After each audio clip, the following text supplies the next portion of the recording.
Nandito kami ngayon sa isang abandonadong bahay na 2 taon na itong naabandona. Mga hunters, marami daw silang nakikita na hindi natin nakikita dito sa pamamahay na ito. So matatawag natin to na allegedly haunted abandoned house. So tingnan natin mga hunters, ngayong gabi, kung mayroon ba kaming makikita gamit ang aming mga camera o baka makipag-communicate na gamit ang aming mga equipments. Mga hunters, kasama ko ngayong gabi si Ka-Hunter. Ka-Hunter yan. At ako naman po si Ka-Hunter LG. Huwag na natin patagalin pa at kami ang Cebu Ghost Hunters PH. Let's go! Cebu Ghost Hunters PH. Ako si Jerson Cobio. Ako po yung may-ari na kasi yung mama ko is pumanaw na last 2021 August. Ito po ay ancestral house namin at ninanap pa po ito ng lolo sa lolo ko, yung kapatid ko. Nakita ko po siyang naglalakad papunta ng CR tapos nagtago ako para gulatin siya pero ako yung nagulat kasi nandyan pala siya sa kabilang kwarto. Parang doppelganger. Habang nakahiga ako at meron ako ka-chat, meron ako nakitang isang malaking anino. Pagka kinabukasan is yun na, nasakit na ako at di na ako makabangon. So yun mga hunters, magandang gabi. Time check, it's 11:48. Yun, 11:48, tama. So ito mga hunters, let's start to investigate itong bahay na to. And nakita naman natin sa video na ang bahay na to ay punong-puno na ng mga dahon, ng mga halaman. Tawag dito, yung mga kinain na siya ng mga dahon. Tingnan mo. So, kunin natin. Okay. Kasama natin si si brother. Oh, si brother. Brother, susi. So, ito mga hunters, may susi pa. Let's go. Sige. So,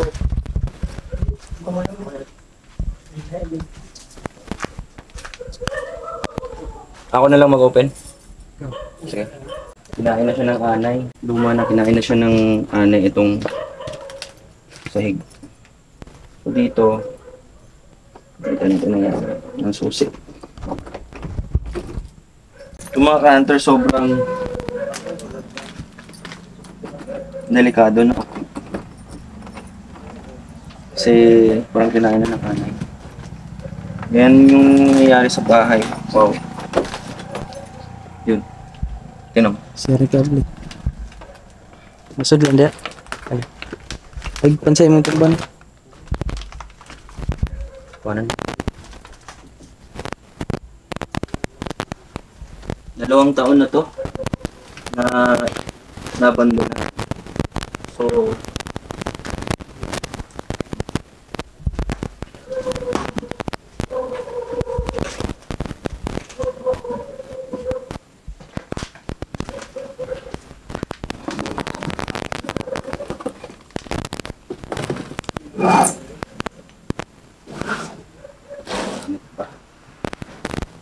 pagpasok ko pa lang, yung bahay is puno na ng kalungkutan.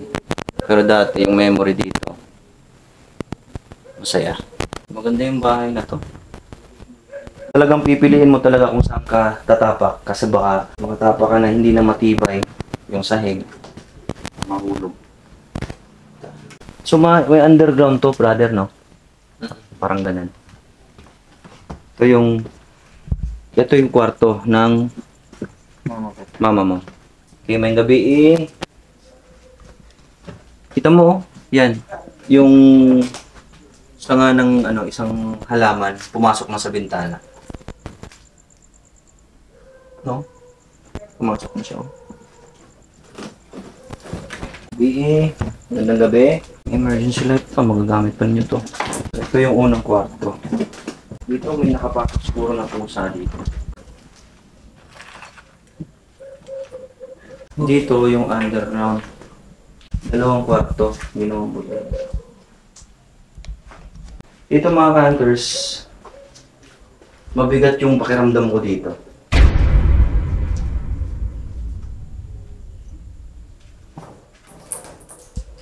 Nag-uumpisa nang tumayo yung mga balahibo ko dito. Sa aparador na to.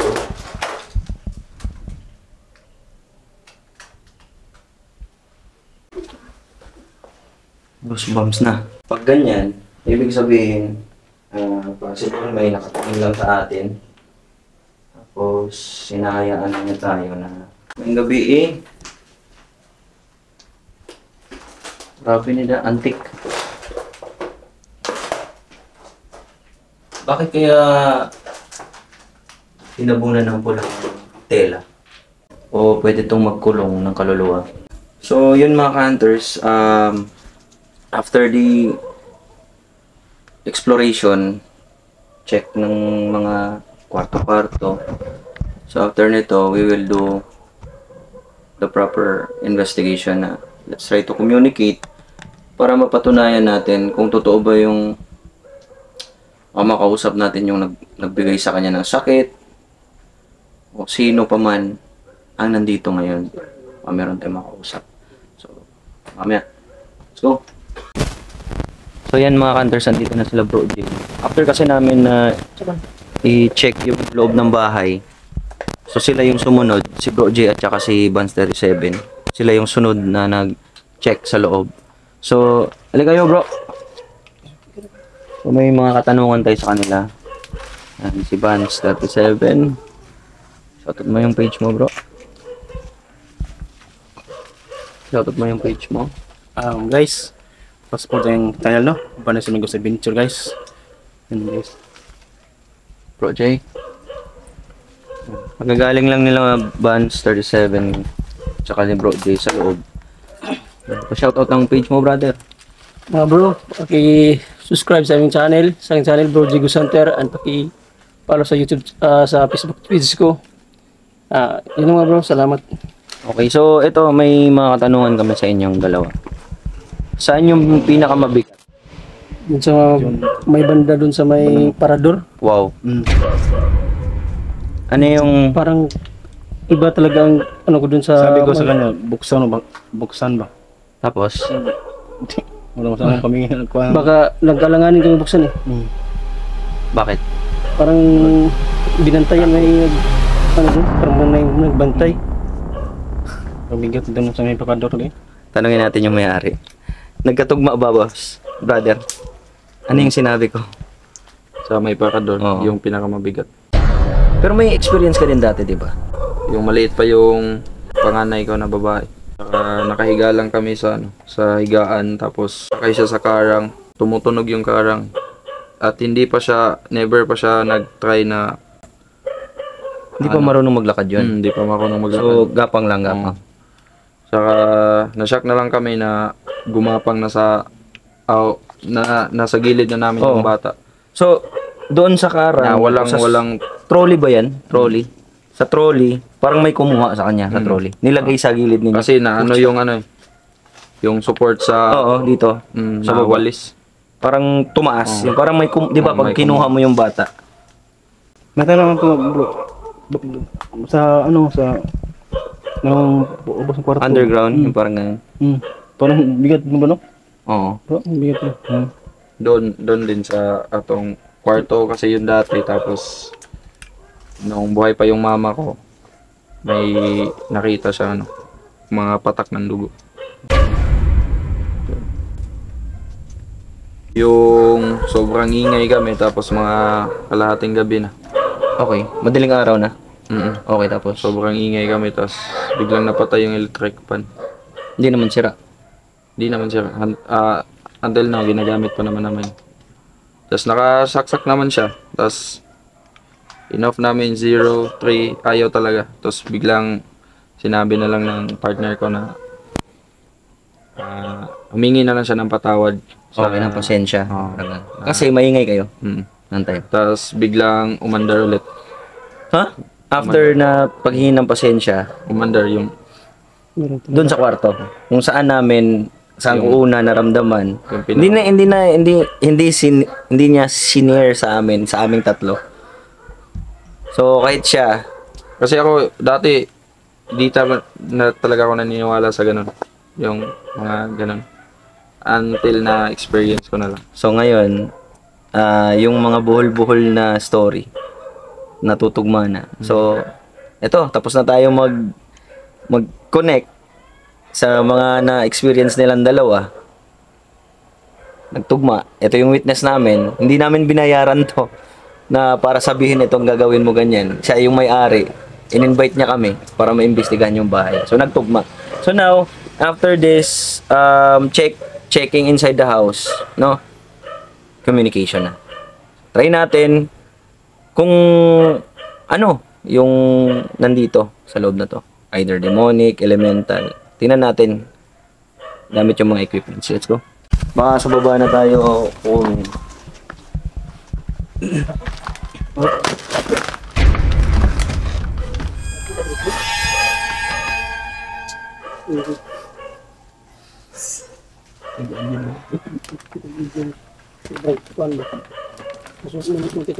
Ayaw to na. Straight. Sobrang tagal ng bahay ba? Kaning angle dito. Ito na angle dito ba? Pag ganyan mo pa lang tapos nakita mo yung kwarto, parang may tumitingin sa'yo. Okay. So, yung EMF, share ko lang sa inyo, sa mga hindi pa alam, ito yung electromagnetic field, nagde-detect ng electromagnetic sa paligid. So, maganda to gamitin pag walang kuryente. So, let's try. Ito umiilaw to, siguro may nadidetect na battery. Gaya nito, may battery yan. So, pa lang natin, makikita nyo yung EMF. Ganyan na yung senaryo. Ganyan na yung nangyayari. Ngayong gabi oh, thank you. Ngayong gabi daw sa magandang gabi din daw.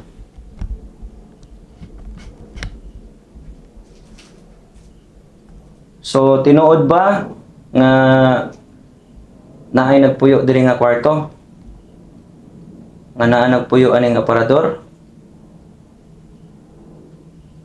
Pwede nyo pa sigaon ng flashball. Pwede nyo po pa ilawin yung flashball. Gusto na namin patunayan na yung mga experience dito na may-ari, totoo ba? Kung totoo man, kung merong nakatira dito at patunay na totoo yung experience nila, pwede nyo bang pailawin yung mga flashballs?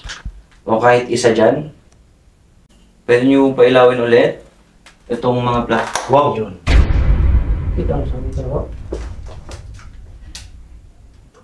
Ikaw po ba yung... Hindi pa ako tapos sa tanong ko eh.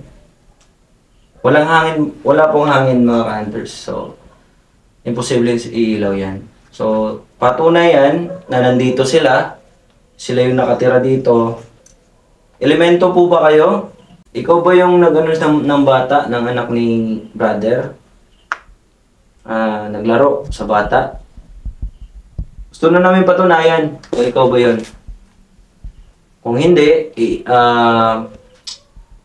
bibilang ako ng 10 kung hindi. Pero pag hindi pa natapos yung bilang ko, ikaw yun. 10, 9, 8, 7, 6, 5, 4, 3, 2, 1. So, dili ito siya. Kaning nasa kong kamot, pwede nini mo, dili ka magpadungog. Kung unsayog ka. Meron po ba kaming kasama dito ngayon? Na nandito ngayon sa aparador na to?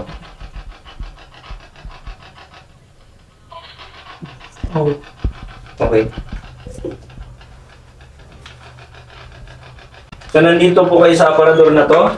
Meron po ba naninirahan dito sa aparador na to? Na ginagawa itong portal?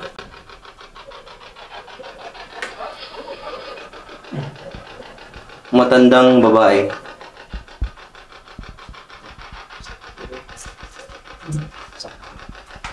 Ano po?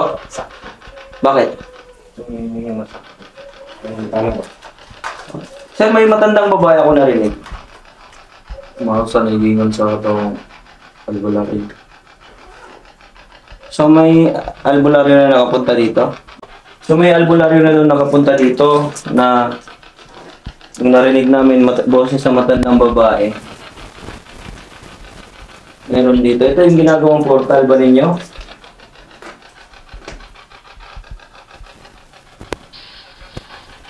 Matandang lalaki.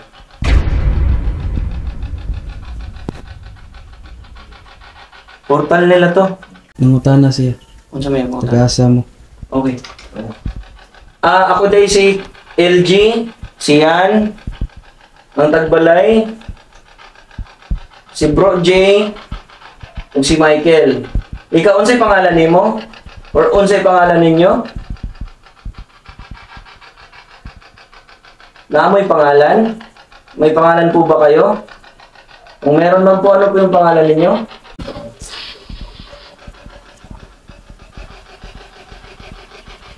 Ano po? Yung pangalan ninyo? Gina? Ako si Gina? Yung matandang babae nag-response. Ako po si Gina. Karon kayo to, no? Okay. Ikaw po si Gina. Hubog niya akong likod. So kung kayo po si Gina, bakit po kayo nandito? Bakit po kayo nandito, Gina?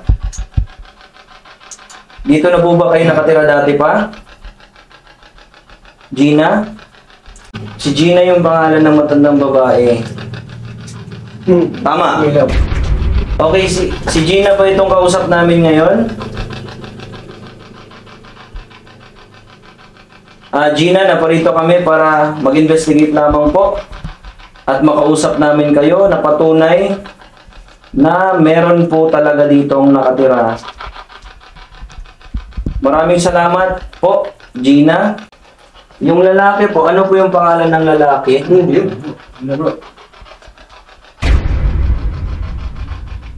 May pangalan po ba yung lalaki? Si Gina.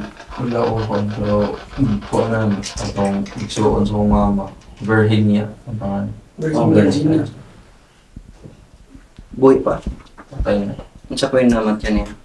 Kuhan sa nasakit na sa to. Lupa niyo po ba ito? Pwede niyo po pailawin yung flashball? Yes. Yung matandang lalaki na nag-response. So, Sila yung direct. so, kayo po yung nauna dito. Lupa niyo po ito. Tama. So at least may nalaman tayo na silang dalawa, lupa nila itong dalawa dati. Tama po ba? Maraming salamat po sa pag-response sa aming mga katanungan at bahagi ninyong pangalan. Yun lang po yung layunin namin na patunayan po yung mga nangyayari dito. Alam naman po namin na mabait po kayo at hindi po kayo.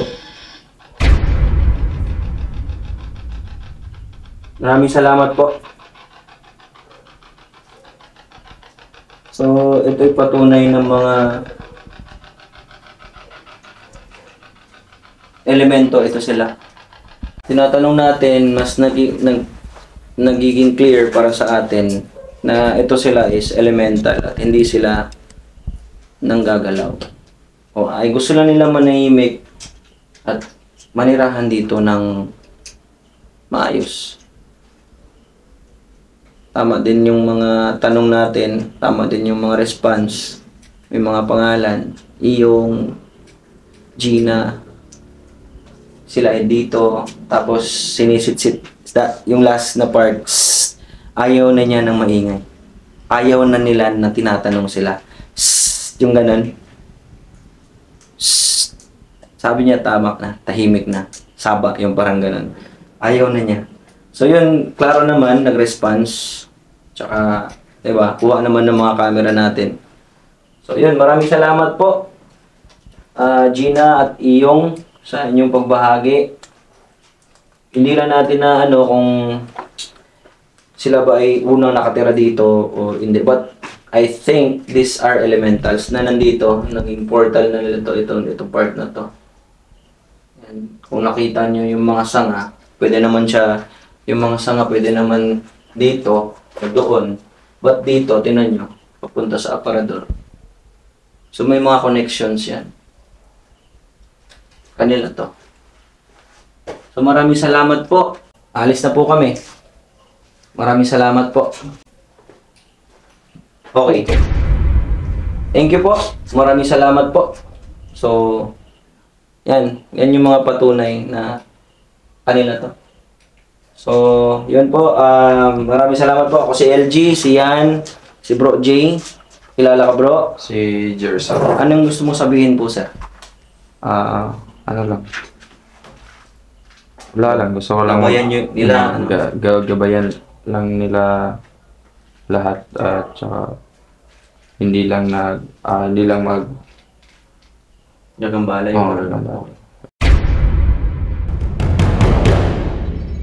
Sa bahay na ito, nadaman namin ang lungkot ng bahay na ito mula noong naabandona. At bukod tanging elemento na lang ang mga nakatira. Mga ka-hunters, salamat sa panonood ng video na ito hanggang sa susunod.